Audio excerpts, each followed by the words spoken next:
অঁ শুনিছা আজি কি খাবা শুকান মাছ আছে অঁ আছে শুকান মাছ ৰঙালাও দি বনাব ভাল লাগিব খাবা খাম দিয়া ঠিক আছে শুকান মাছখিনি আপোনালোকে একদম উতলা গৰম পানীৰে ধুই ল'ব যেতিয়ালৈকে চাফা পানী নোলায় তেতিয়ালৈকে ধুই থাকিব বহুতে হয়তো শুকান মাছ বেঙেনাৰে খাই পাইছে কেতিয়াবা আপোনালোকে ৰঙালাওৰে বনাই খাই চাবচোন বৰ ভাল লাগে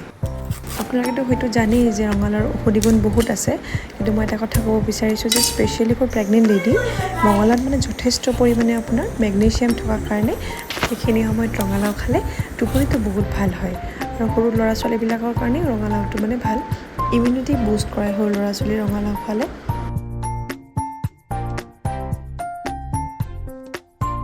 ষ্টেপ বাই ষ্টেপ মই কৈ যোৱা নাই আপোনালোকেতো চাই গম পাইছেই কেনেকৈ বনাইছোঁ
এয়া আমাৰ আজিৰ ৰেচিপি ৰেডি হৈ গ'ল